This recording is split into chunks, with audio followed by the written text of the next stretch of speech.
Bienvenue dans Deep Bloom, le podcast où l'on explore ensemble nos mondes intérieurs, nos mémoires, nos émotions et nos renaissances. Je suis Justine, maman et une femme en chemin. Ici, je partage mon parcours, mon ressenti, mes expériences de reconstruction après une amnésie traumatique.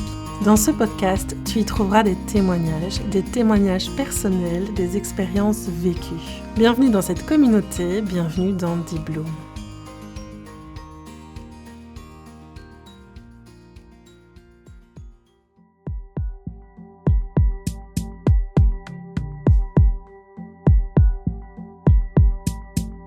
Pendant 17 ans, elle a avancé dans une vie bien rangée, un poste important, beaucoup de responsabilités, beaucoup de stress.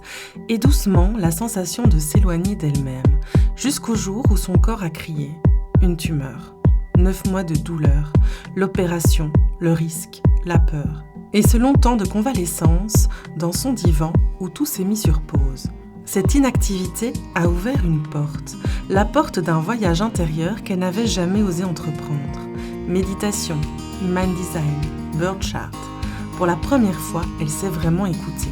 Elle a regardé son dialogue intérieur, appris à se parler autrement, à respecter son cycle, son énergie, ses besoins, à faire au bon moment ce qui est juste pour elle, à se libérer du rythme masculin qui impose d'être toujours en action, à être plus confiante, plus ancrée, plus elle-même.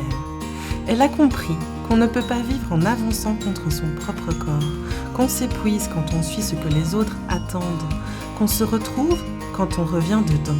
Aujourd'hui, Shana accompagne les femmes, elle explore. Elle choisit une vie qui ressemble à ce qu'elle ressent, pas à ce qu'on attend d'elle. Et elle nous rappelle une vérité simple mais essentielle. Commence ton chemin vers toi, écoute ton corps, écoute ce que toi tu veux, pas ce que les autres veulent pour toi. Si cet épisode te touche, pense à t'abonner, à laisser 5 étoiles ou un petit mot, ça m'aide énormément à faire rayonner ces histoires et à permettre à d'autres de commencer, eux aussi, leur propre chemin vers eux-mêmes. Je te souhaite une belle écoute.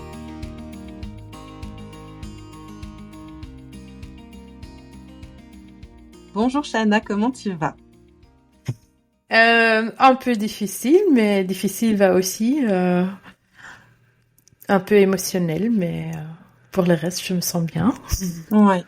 Ouais, t'as un peu parlé avant qu'on lance l'enregistrement de cette période un peu compliquée là pour toi en ce moment. Oui.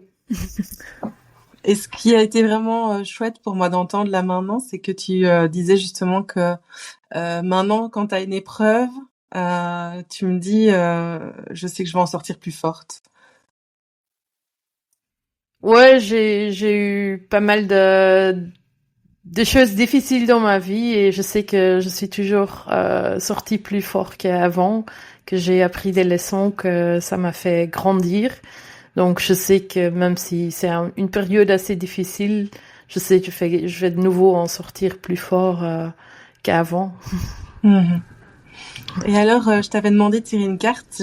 Tu m'as dit que tu avais déjà ta carte prête. Est-ce que tu veux Oui. nous en parler ?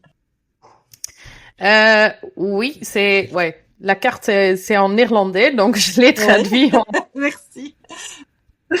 C'est un de mes decks des cartes que j'aime le plus. Ok. Les fées. Les fées, parce qu'ils donnent des messages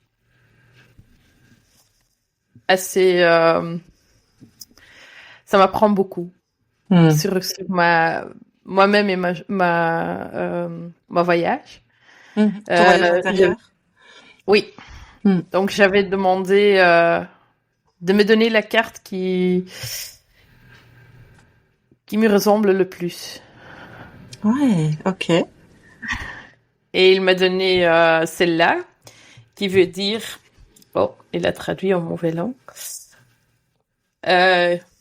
C'est le voyageur, l'explorateur, le chercheur, le vagabond, le héros.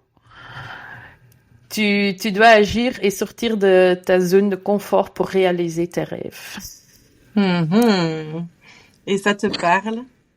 Oui, ça me parle beaucoup parce que j'ai pas l'habitude de choisir le chemin le plus facile, mais de vraiment suivre mes rêves et même si c'est difficile de faire tout ce que je peux pour quand même l'obtenir.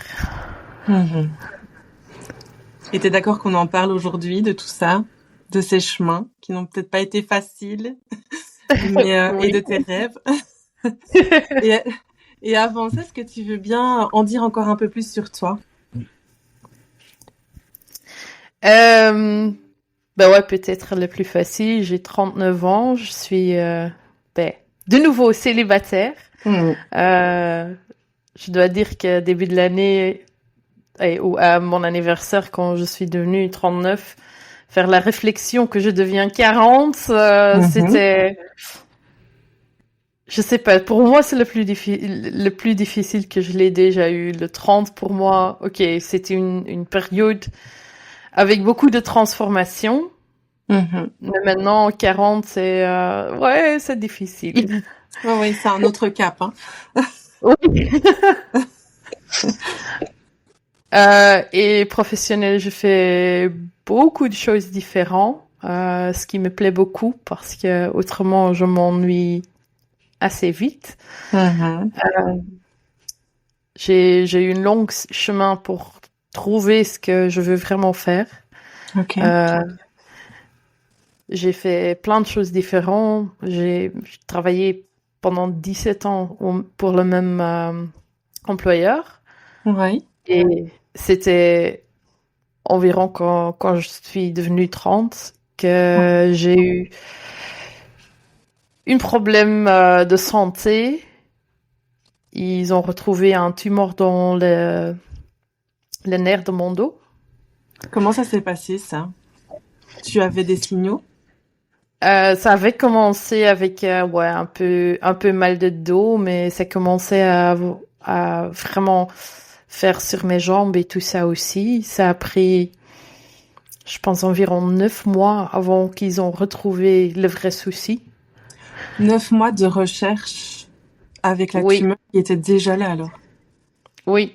Comme, ouais, j'avais 30 ans, j'avais un mal de dos, j'avais vraiment l'impression de ne pas être pris sérieux, qui pensaient que j'avais juste pas envie de travailler ou quelque chose. Ah oui, et toi, Euh, tu savais que c'était vraiment, enfin, ça te faisait très mal? oui, comme, ouais, le tumeur qui était là, il poussait sur les nerfs qui vont à ma jambe gauche. Donc, c'est vraiment un mal.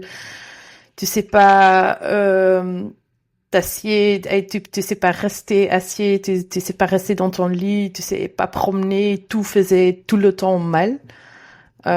Et là, ils ont fait un MRI, Ah oui, un IRM? un Mhm. IRM, euh, et ils m'ont directement envoyé chez le neurologue qui me disait ouais,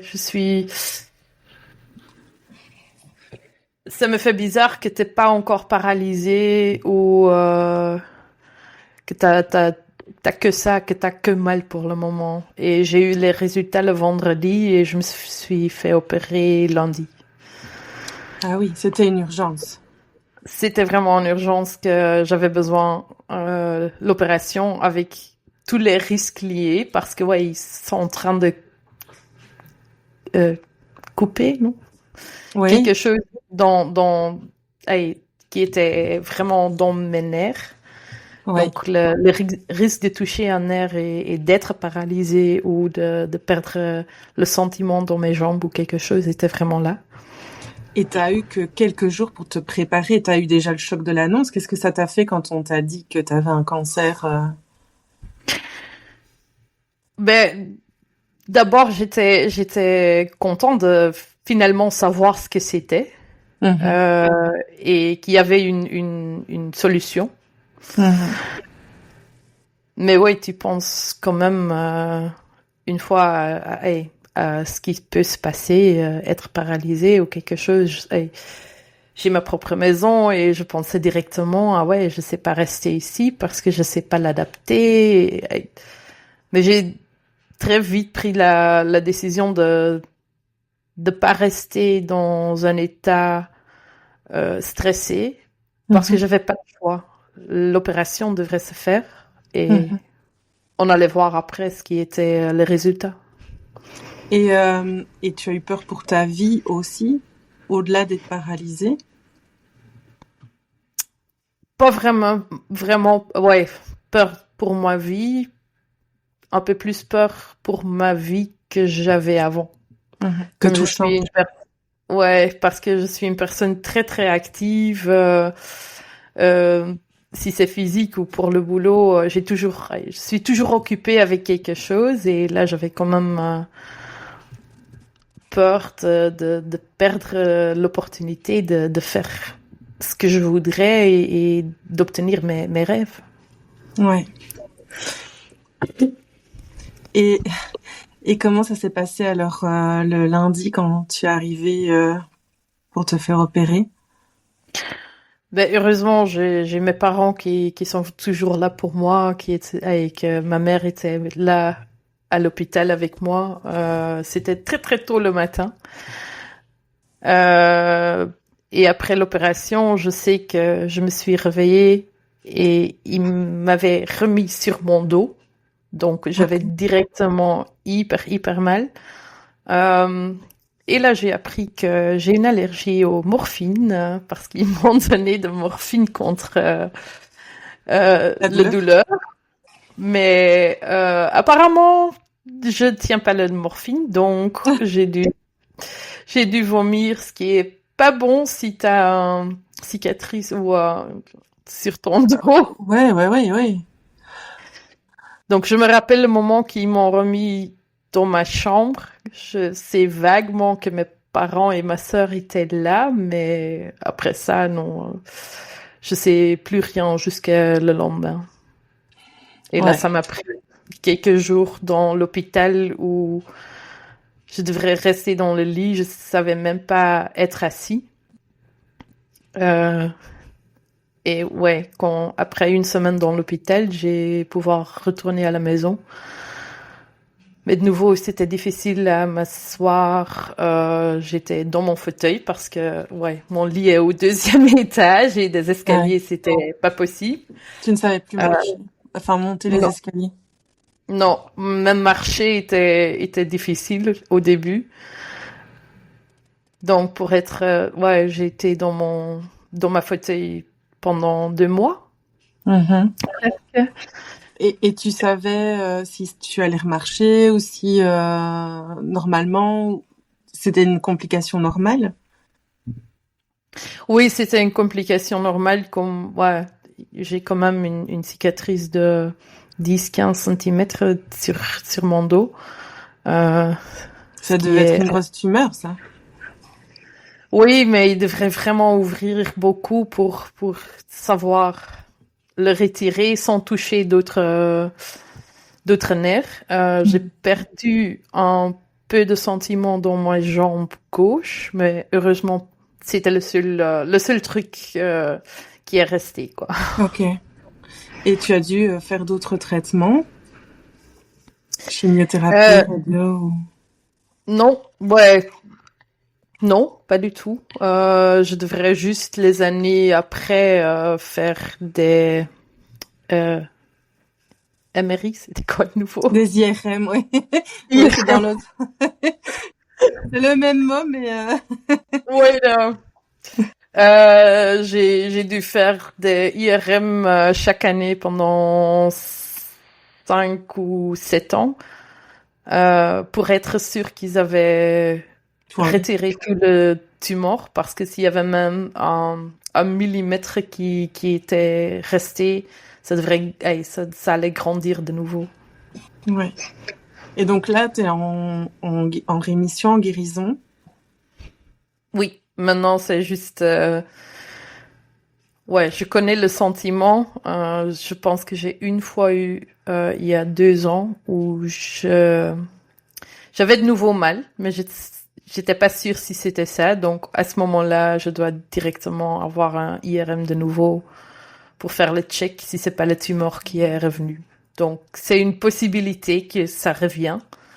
Mais, ouais, j'ai fait le choix de pas penser à ça. Si ça revient, c'est comme ça et on va voir à ce moment-là. Mais je vais pas vivre ma vie avec à être stressée à chaque fois que ça revient. Mhm. Ouais, c'est une manière de penser, de réfléchir les choses qui permet justement de pas se stresser, de pas être dans de l'anticipation. Oui.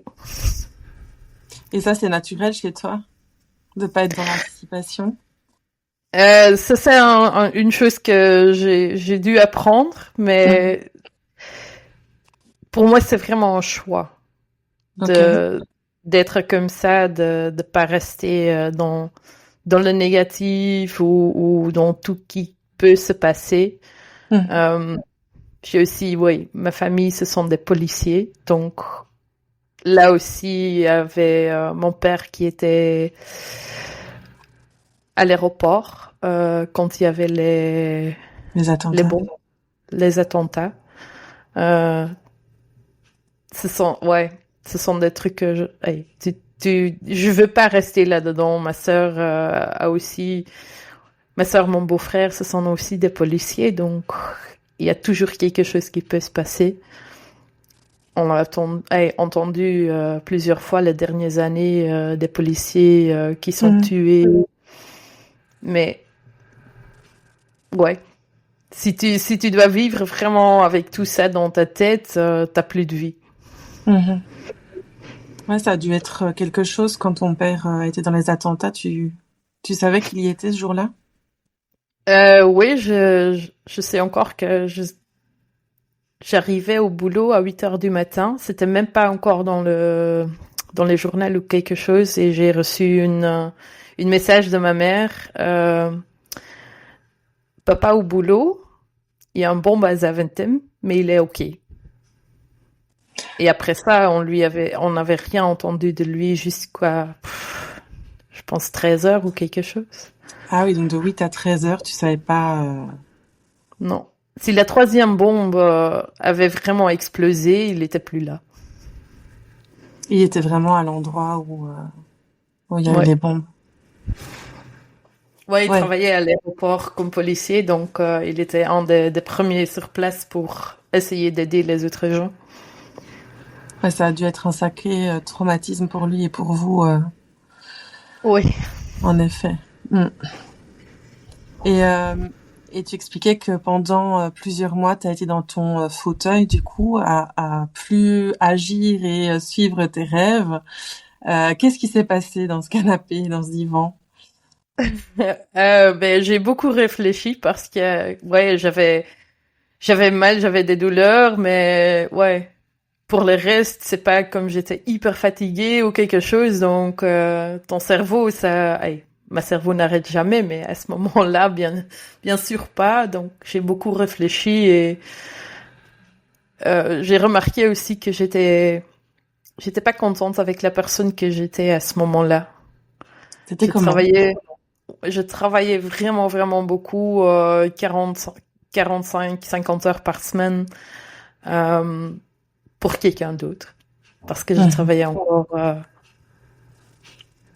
chez, allez, chez un employeur et j'étais tout le temps stressée.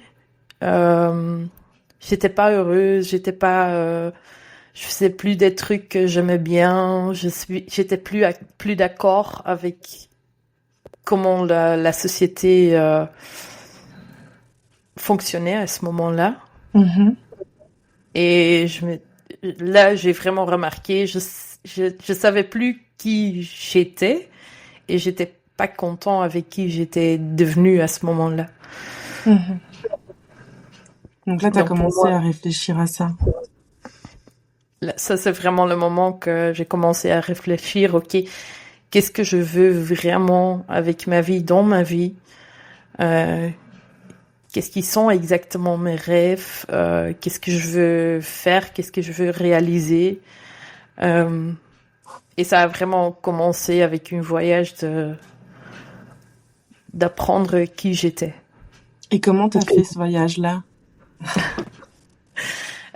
C'était pas facile, Mhm. euh, mais il y a il y a des choses différentes qui m'ont aidé avec ça. J'ai commencé à faire comme des tests de personnalité. Ouais. Ça avait commencé au boulot avec le Insight. Ce sont des trucs avec les couleurs bleu, vert, rouge, jaune. Ok. Mais ça me donnait une indication sur mes points forts, que je suis fort analytique. Ça, je savais. Je suis bon avec tout qui est chiffres, rapportage. Mais ça me donnait pas beaucoup d'infos sur ma personnalité. Et là, j'ai fait connaissance avec Human Design. Mais aussi, mon birth chart. Je sais pas comment dire. Comme t'as ton...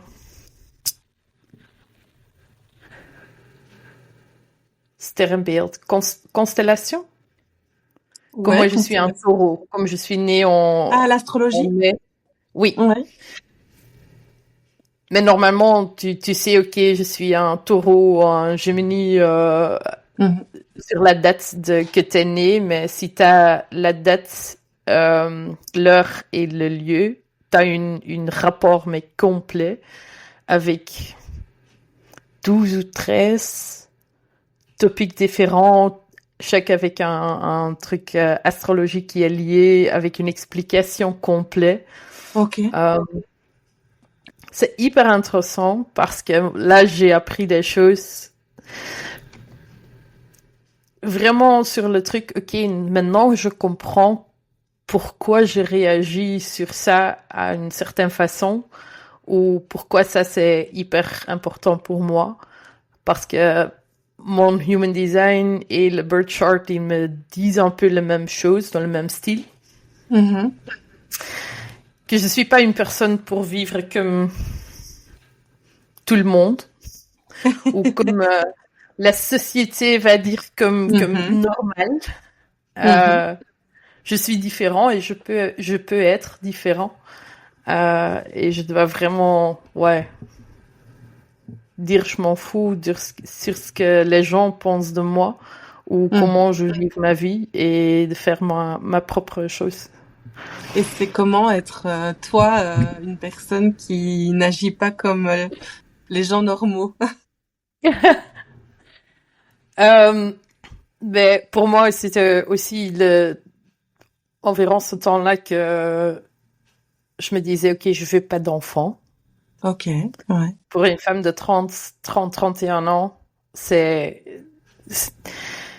je disais ça à des gens que je veux pas avoir des enfants, c'est directement, ah, mais ça va encore changer. Et le moment que tu fais connaissance avec un bon mec, tu vas changer d'avis. Et je suis presque 40 et j'ai toujours pas changé d'avis. Je sais que c'est pas pour moi. Ce que je veux vraiment faire, ça c'est un des rêves où je travaille encore pour obtenir, c'est savoir partir 2-3 mois par an.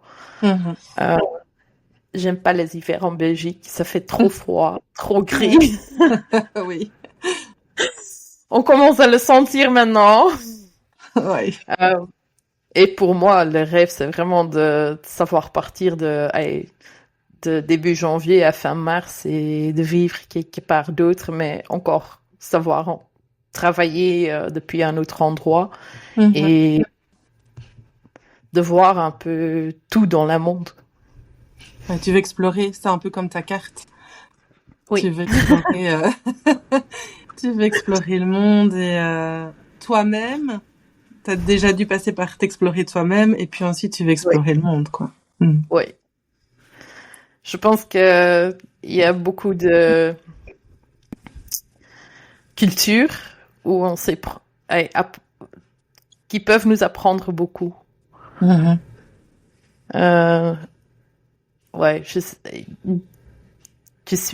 suis catholique, non, je suis pas pratiquante. pas oui. Donc je suis allée à une école catholique et tout ça, mais ça m'a jamais parlé. Et si je vois les autres cultures, il y a pas vraiment des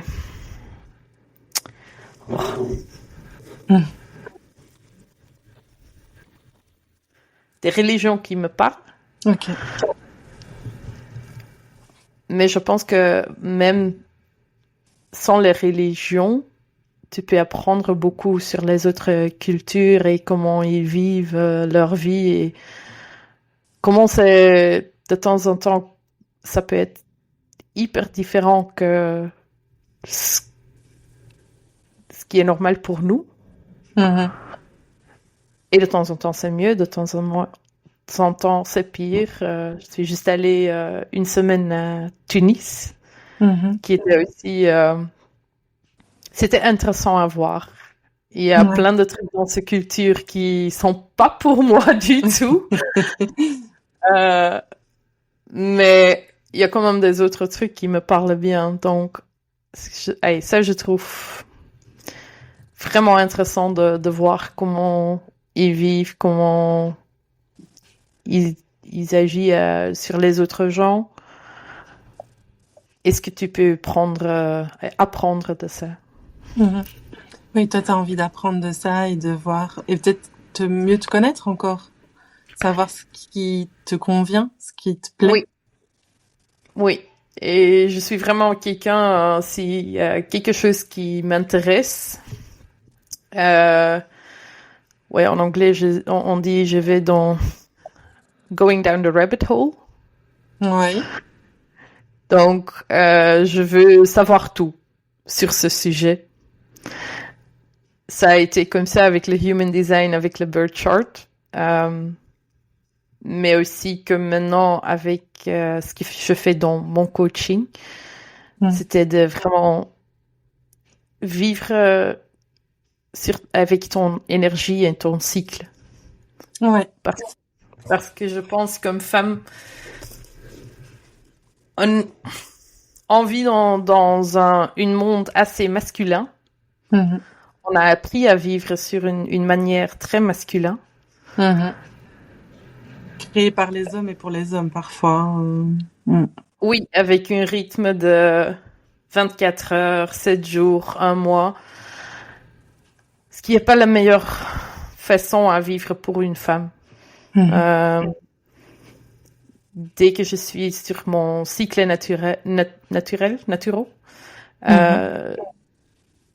j'ai encore appris beaucoup plus sur moi, sur à quel moment est-ce que j'ai quelle énergie. Et j'ai commencé à vraiment appliquer ça dans ma vie et dans ma façon de travailler et de vivre. Et ça m'a fait tellement de différence. Ça me donne beaucoup plus d'énergie parce que je fais les bonnes choses au bon moment. Même si c'est pour tout qui est énergie sociaux. Je sais, il y a quelques jours dans la mois, pendant ma menstruation, je suis pas sociaux du tout. Le seul truc que je veux faire, c'est être à la maison, avec, dans mon fauteuil, avec un petit couverture et être à l'aise et pas avoir contact ou juste avec peut-être mes meilleurs amis, mais pour tout le reste, me demande pas d'aller à une grande fête ou événement à ce moment-là. Ouais. Et justement, comment est-ce que tu vis ta vie en fonction des cycles? Est-ce que tu peux en parler un peu plus? Parce que ça, c'est quelque chose qu'on ne voit pas encore beaucoup des personnes qui travaillent ou qui vivent en fonction de leur cycle. Mais ouais, ça commence à vraiment tracer ton cycle, de savoir, ok, quand est-ce que tu es dans ta menstruation. Normalement, on va comparer sur les saisons. Comme c'est la menstruation, c'est l'hiver, ta période entre la menstruation et ton... L'ovulation. l'ovulation. C'est le printemps, l'ovulation, c'est l'été. On le suit un peu comme ça. Et le plus important, c'est pour toi-même de vraiment avoir un journal ou quelque chose où tu suis ton cycle et tu vois un peu comment ton énergie s'évolue dans ce cycle. Mais si tu vas le comparer avec les saisons, tu vas vraiment, comme la menstruation, l'hiver, c'est une période où on veut être à la maison, on veut être chaud, on veut être un peu plus à l'aise. Moi, je fais vraiment le choix pendant ma menstruation, pendant au moins 2 jours où je travaille pas. Ok. Ou le moindre possible, parce que je sais, ça, c'est le moment que tu as vraiment besoin d'être à l'aise, de prendre le temps pour toi, de pas travailler trop, mais te recharger tes batteries. Ouais. Et tu sais que tes règles vont arriver tel jour et tu peux prévoir dans ton planning. Voilà, ces 2 jours-là, je mets rien. J'ai vraiment dans mon agenda, c'est marqué, ok, ça sont mes périodes de menstruation. Aussi, comme je disais, comme je suis pas socio du tout à ce moment-là, si quelqu'un me demande, est-ce que tu sais venir à cette fête ou participer à un événement, et je regarde sur mon agenda et je vois que j'ai ma menstruation, je sais que c'est mieux de dire non. Parce que je sais que je vais pas avoir l'énergie. Ça me prend beaucoup trop d'énergie à ce moment-là. Par contre, s'il me demande quelque chose comme ça pendant mon ovulation, je sais que c'est top. Parce que t'as beaucoup plus d'énergie, t'as beaucoup plus d'énergie sociaux.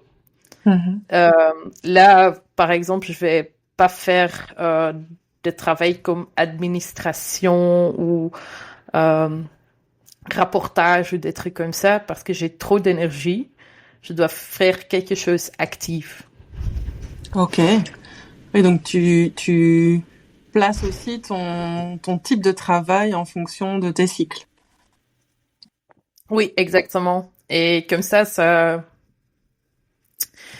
me prend beaucoup moins de temps de faire tout. Parce que je sais, ok, ce sont les moments où c'est idéal de faire ce type de travail.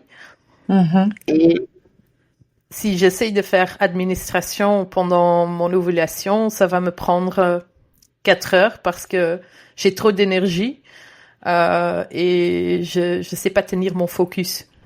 Okay. Si je le fais une semaine après, là je sais que c'est fait dans 1 heure, 2 heures peut-être.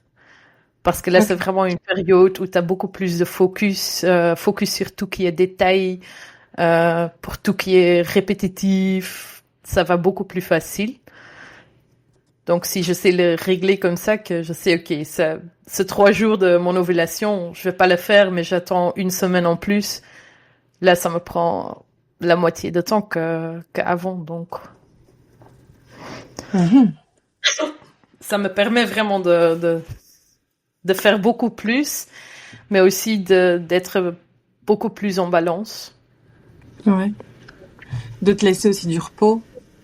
Parce que tu disais que tu travaillais énormément pendant 17 ans.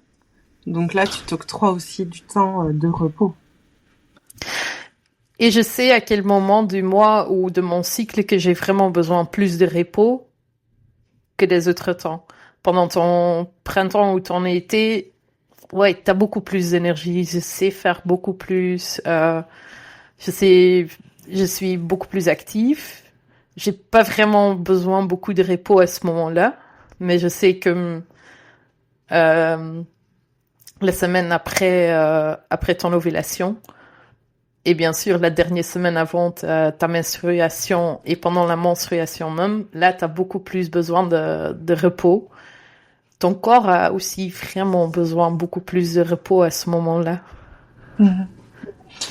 Et ça, tu t'en es rendu compte pendant que tu faisais ce point sur toi-même que il fallait quand même accepter du repos et d'écouter ces cycles pour l'apporter au bon moment. Oui, voilà.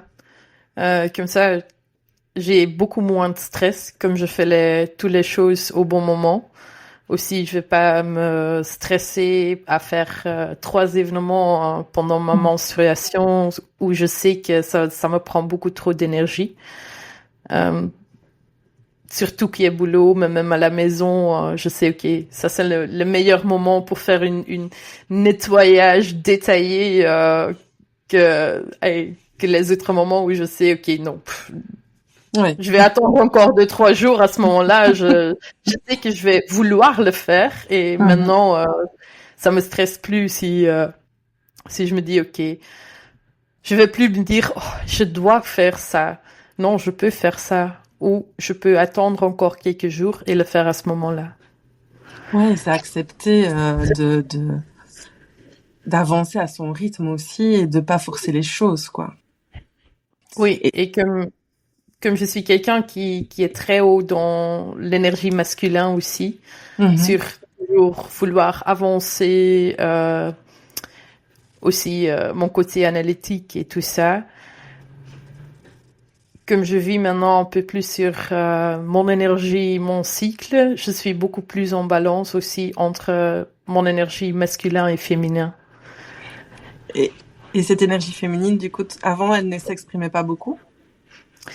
Non, pas du tout. Et ça, c'est un truc que j'ai remarqué dans mes relations aussi, que j'étais trop dans mon énergie masculin.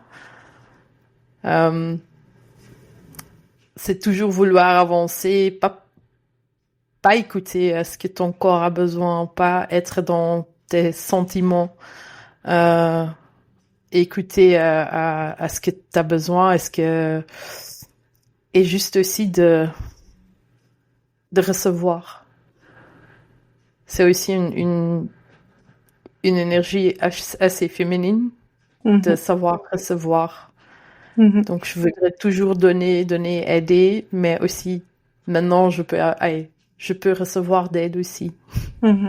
Ouais, t'accueilles plus ça. Oui. C'est pas facile, hein, d'accepter de recevoir. Je vois bien ce que c'est. Et justement, quand t'as été dans ton fauteuil alité pendant plusieurs mois, ben là, tu pouvais plus agir. Là, t'étais vraiment confrontée à cette énergie plutôt féminine. Oui, j'étais vraiment forcée dans le côté féminin.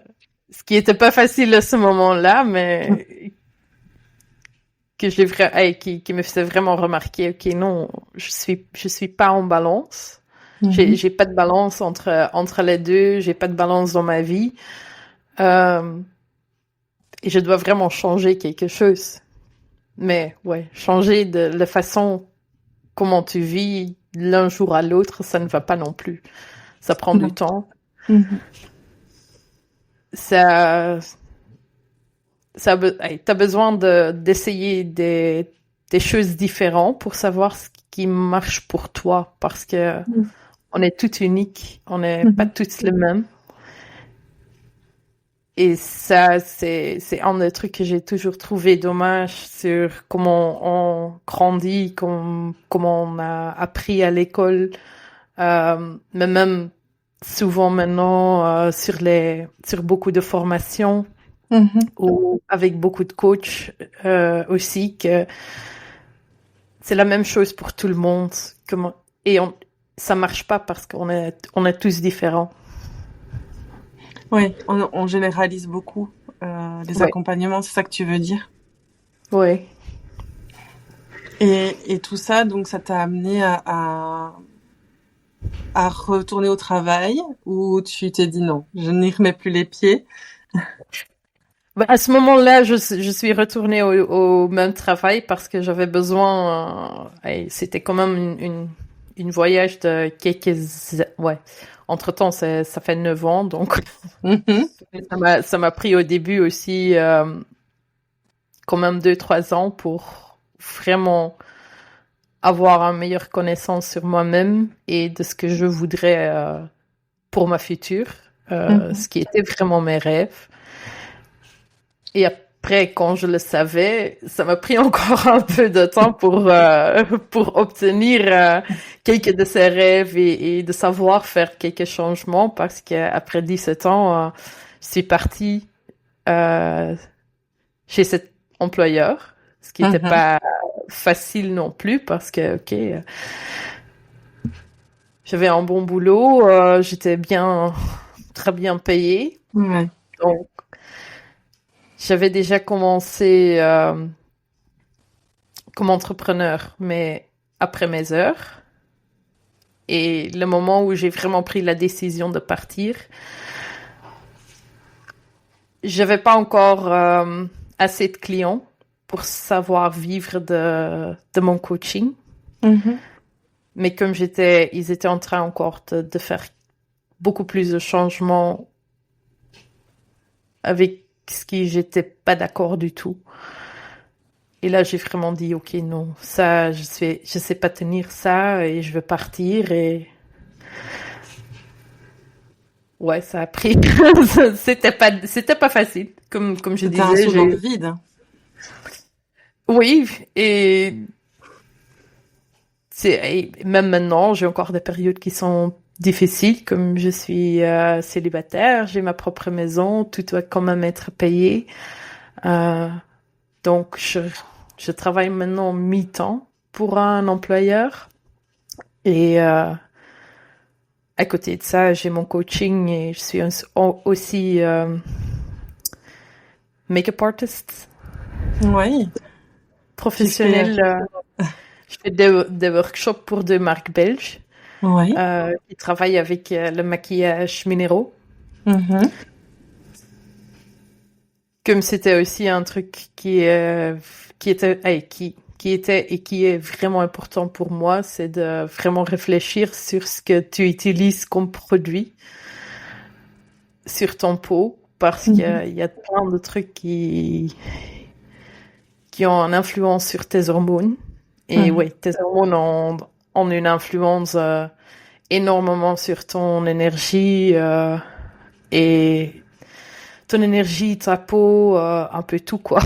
Oui, on en revient à ce cycle aussi, à plus de naturel et à vouloir s'aider, s'accompagner pour faire les choses de manière plus douce, plus efficiente, plus efficace, plus respectueuse de soi.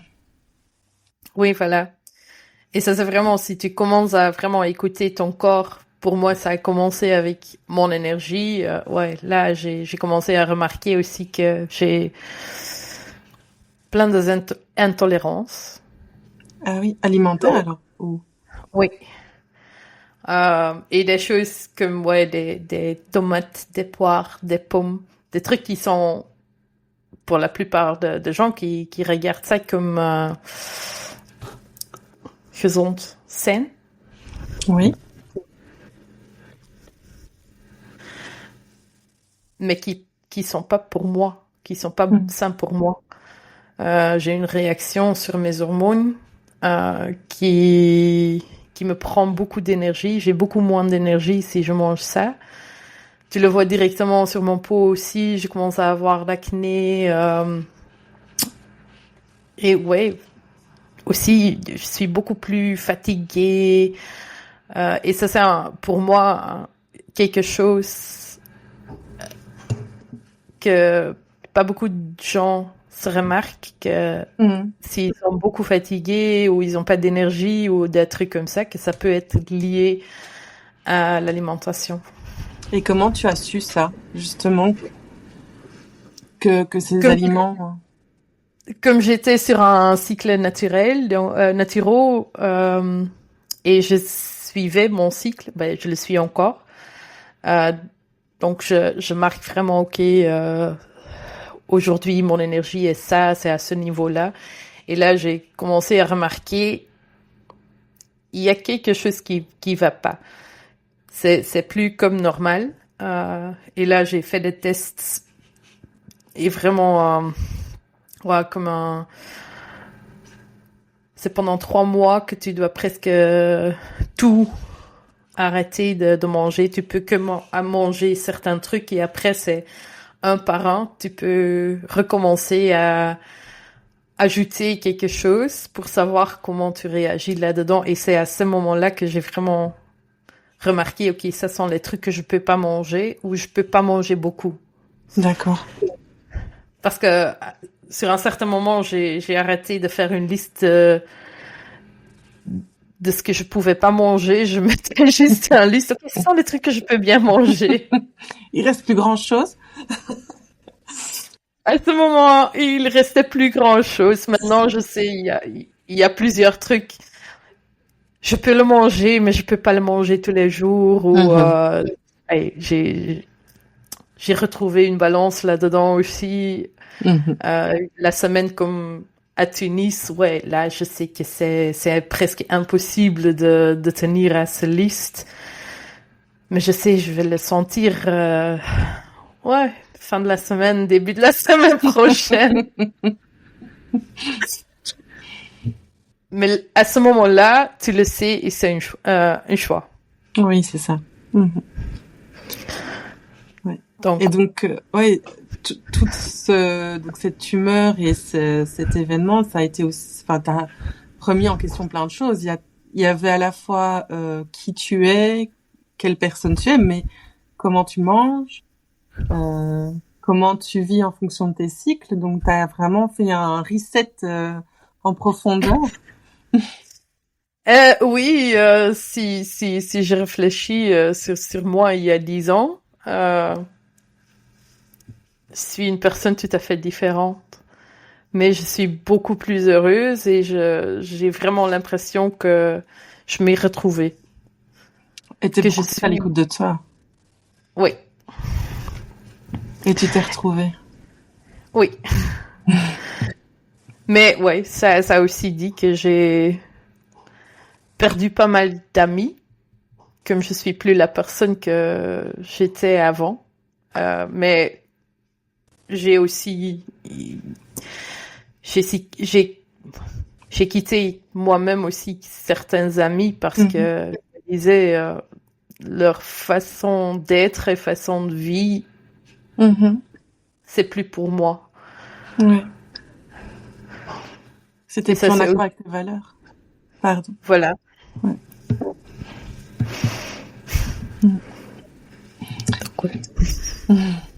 Et qu'est-ce qui t'a aidé alors dans dans ton chemin justement pour te retrouver à garder le cap?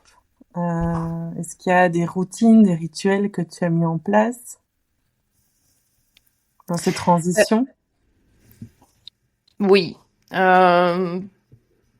Pour moi, j'ai vraiment aussi commencé à faire du méditation. Ok.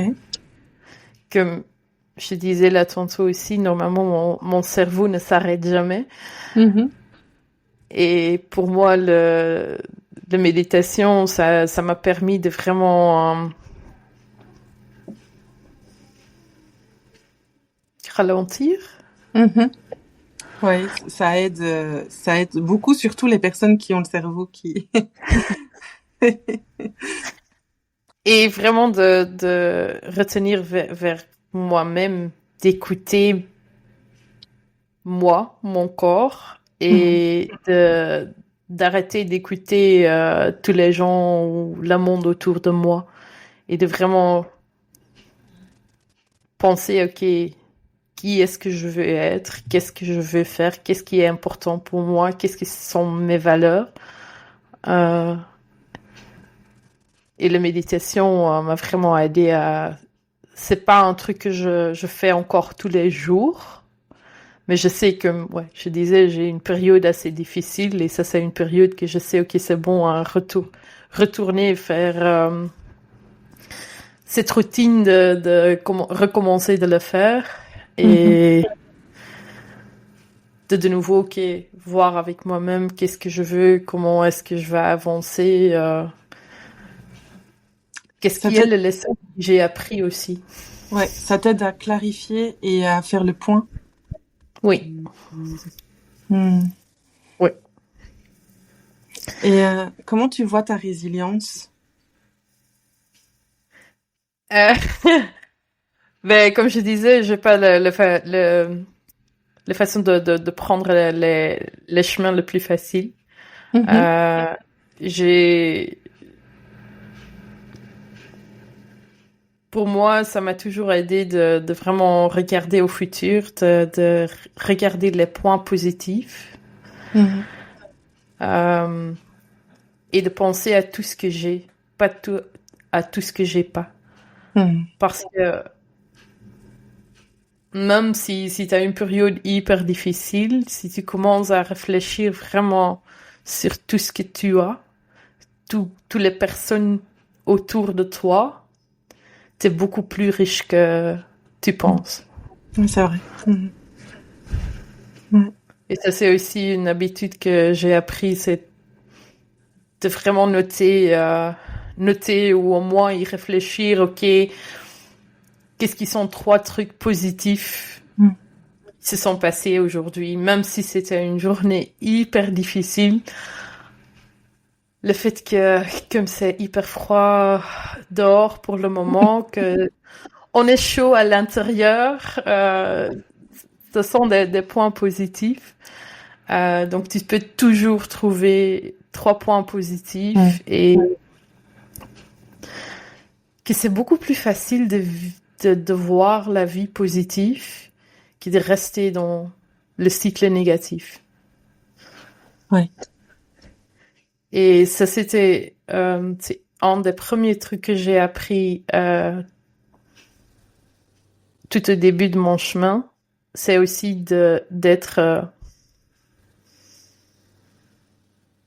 prudent sur ce que je pense. Et bien sûr, sur ce que je pense de moi-même. Comment je parle dans ma tête. D'accord, ouais. Beaucoup plus de compassion et de bienveillance. Oui, mais vraiment d'être conscient de ce que tu penses de toi-même, comment tu parles à toi-même. Si ce sont des trucs que tu allais jamais dire à ta sœur ou ta meilleure copine, de le pas dire à toi-même non plus, pas comme ouais, oh je suis con, j'ai fait cette erreur. Non, ok, j'ai fait cette erreur, j'ai appris de ça. Je vais plus le faire dans la future. Mais d'être vraiment conscient de ce que tu penses, au début, c'est vraiment difficile. Maintenant, je sais directement, je le sens directement et je sais changer ce que je dis dans ma tête aussi directement. J'ai eu beaucoup de soucis pour moi sur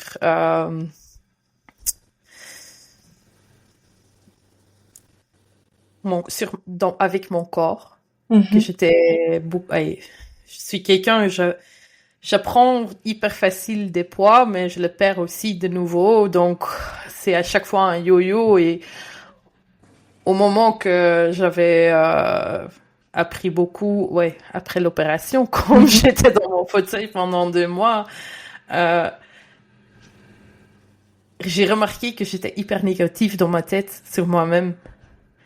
Et là, c'était aussi de vraiment dire, ok, ouais, mais t'as été dans le fauteuil, je savais plus faire du sport. Le moment que tu deviens plus actif, tu vas, pas vraiment perdre les poids. C'était pas vraiment le but, mais je vais me sentir beaucoup mieux. Mais vraiment être conscient de ça dans ta tête, au début, c'est difficile. Et ça prend beaucoup d'exercices. Et maintenant, c'est un truc qui vient automatiquement. Si Faut beaucoup s'entraîner, hein. Ouais. Oui, ça m'a pris des années pour être où je suis maintenant, mais ça me rassure. Ouais, c'est super dur, mais oui, déjà, je trouve que de prendre conscience, c'est compliqué parce que parfois, on a tellement l'habitude de dire des choses négatives qu'on ne s'en rend même plus compte. Donc, c'est vraiment de la prudence, comme tu dis, à ouais, c'était chaque soirée, vraiment prendre mon journal et vraiment, ok, parcourir ta journée et qu'est-ce qui sont les trucs que j'ai pensé j'ai dit à moi-même. Et là, au début, c'est difficile. Après une semaine, tu sais noter pas mal de choses. Et là, c'est à chaque truc négatif que tu notes, c'est vraiment de retrouver une truc positive ou une autre façon de le dire. Ok. ce qui est plus, sur une façon plus positive ou avec une autre façon de le voir. Et ça prend quelques semaines, quelques mois, mais ça te permet d'être plus conscient pendant la journée au moment que tu les penses. Et le moment que tu les penses, des trucs négatifs, de vraiment, ok, j'avais ça hier aussi, mais si je le mets comme ça, ou ça c'est le truc positif. Et après beaucoup d'entraînement, tu arrives à un moment, comme je dis, si maintenant j'ai une réflexion négative comme ça, il va directement le changer en positif parce que je me suis vraiment entraînée. Mm-hmm. Ouais, c'est tellement important. C'est un exercice que je vais faire. Oui, ça, comme je dis, ça prend pas mal de temps, mais je pense que c'est un exercice qui est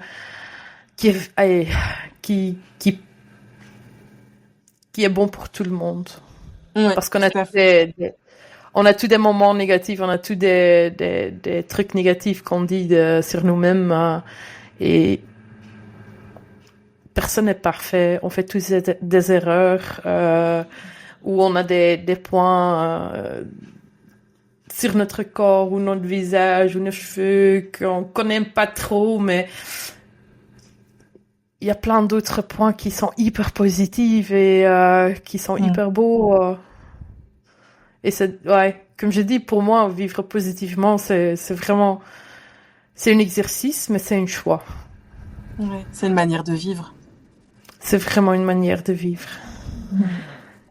Et je l'avais pas avant. Et ça m'a pris pas mal de temps. Et de temps en temps, t'as des périodes où c'est beaucoup plus difficile.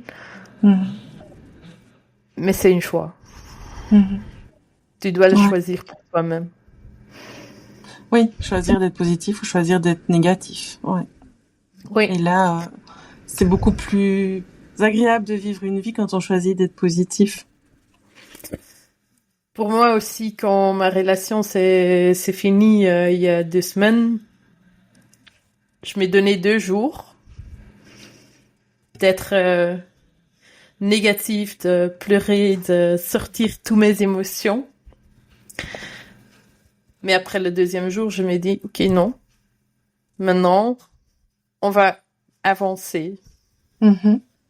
Et oui, j'ai encore des moments qui sont plus émotionnels. Je lui ai vu il y a 2 jours pour la première fois depuis qu'on est arrêté. Ok, c'était pas facile du tout. Donc là, je savais aussi après quand je suis retournée à la maison, je me dis ok, non, ce soir, je peux être triste et peut-être penser un peu négatif, mais le lendemain, je me dis ok, non. On va voir les points positifs. Qu'est-ce que j'ai appris? Qu'est-ce que je vais prendre avec pour la future? Et ouais, c'est ok d'être triste et tu dois te donner le temps pour être triste et pour vraiment sentir toutes tes émotions. Mais de nouveau, c'est un choix de pas rester dedans et de vouloir avancer. De temps en temps, je vois encore des gens qui sont vraiment dans ce cycle négatif ou qui se sentent comme un...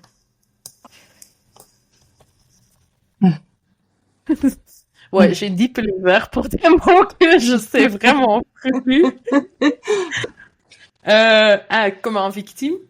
Oui. Et oui. Qui reste dans ce cycle victime. Pourquoi moi Non, ça c'est vraiment... Tu vas jamais grandir si tu restes dans ce cycle victime ou négatif. Et on reprend pas le pouvoir de sa vie et... Non. Et la vie, c'est déjà assez court. Oui, c'est ça.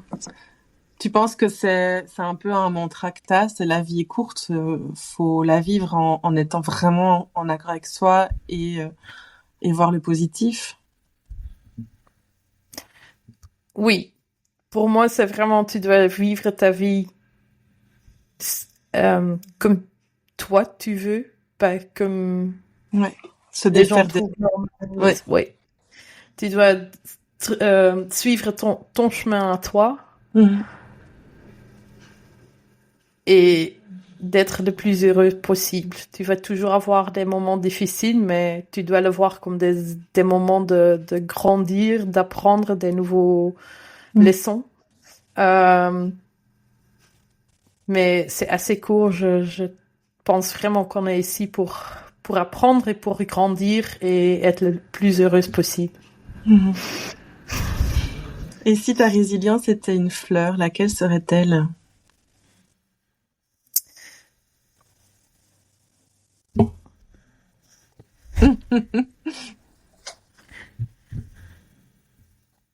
Euh, non, je sais même pas.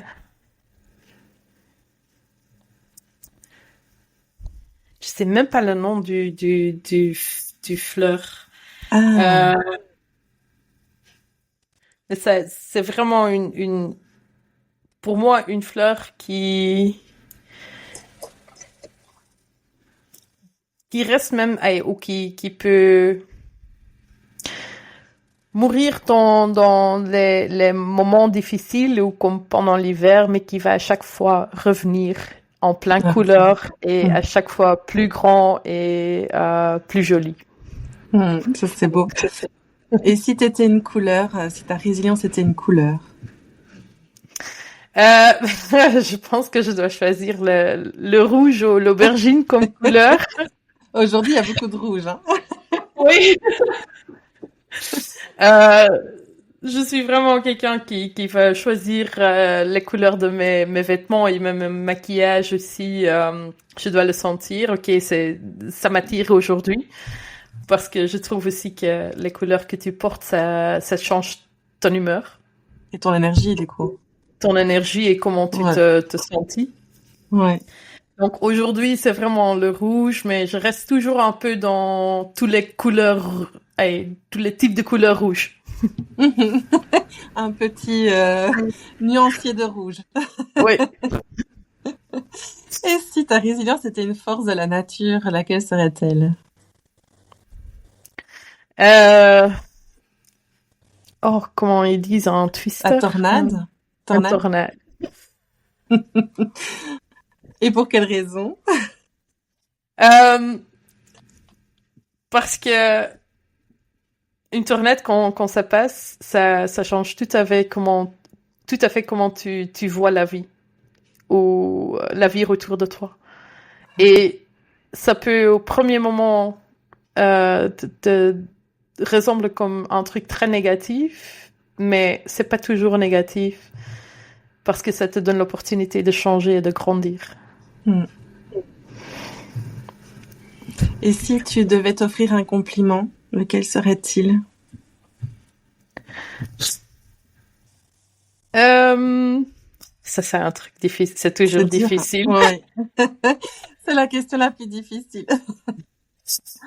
Euh, pour moi, je pense que le plus grand compliment que je peux me donner à ce moment-là, c'est que je vis vraiment la vie maintenant sur mes valeurs et comme moi je veux et pas comme les gens autour de moi ou le monde trouve normal ou Qu'ils attendent de toi? oui, qui attendent de moi. Et ça a été difficile, ça, parce que tu en as parlé plusieurs fois. Est-ce que ça a été difficile de t'affranchir du regard des autres? Oui, parce que j'ai j'ai pas toujours. Avant, j'étais vraiment pas une personne avec beaucoup de confiance. Mhm. Euh, J'étais très timide. J'étais la personne un peu gris là, que tu voyais, tu entendais pas, tu voyais pas. Euh, et je sais, si tu dis ça aux gens qui me connaissent le jour d'aujourd'hui, Tu dis pas ça. ils me croyaient plus que j'étais vraiment comme ça. Euh, mais ça, c'était aussi, hey, si tu peux changer la façon que tu parles à toi-même, tu vois les points positifs au lieu de négatifs aussi, les points positifs de toi. Ça m'a donné l'opportunité de vraiment dire, ok, je m'en fous ce que les autres gens pensent. Il y a que certains gens qui sont vraiment importants pour moi. Je vais leur écouter, mais ça veut pas dire que je vais changer d'avis à cause de ça. Mais eux, je vais écouter. Mais tout le reste, je m'en fous.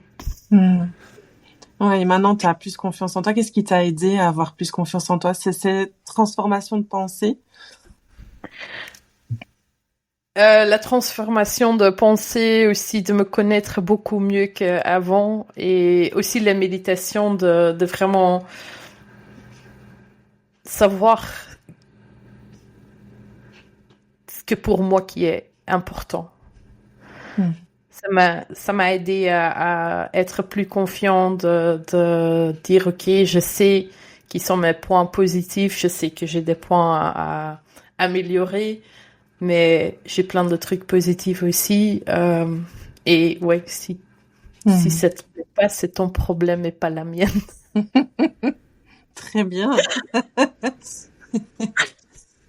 Et si tu avais quelque chose à dire à toutes celles qui nous écoutent, un message que tu aimerais qu'elles retiennent? C'est vraiment de commencer ce chemin, même si c'est pas facile, d'écouter ton corps, toi-même, et de ce que toi tu veux, et essayer de pas écouter trop à ce que les autres gens veulent. Merci beaucoup. Merci à toi pour me donner l'opportunité de raconter mon histoire, même si en français c'était pas toujours facile pour moi. Mais Ouais, tu t'es super bien débrouillée, bravo. Merci à toi. Merci. L'histoire de Shana nous rappelle que parfois ce sont les pauses forcées, les silences et les fractures qui nous reconnectent à ce qui compte vraiment. Quand on ose s'écouter, quand on revient à son corps, quelque chose s'aligne. On se retrouve, on se choisit. Alors, peut-être que toi aussi, en refermant cet épisode, tu peux t'offrir un instant, un moment pour respirer, pour sentir, pour te demander « Qu'est-ce que moi je veux ? Qu'est-ce que mon corps me dit ? Et si je commençais aujourd'hui mon chemin vers moi ? Parce que c'est là que tout commence, toujours. Je te souhaite une belle journée, une belle soirée, une belle nuit et je te dis à bientôt dans un nouvel épisode de Diplôme.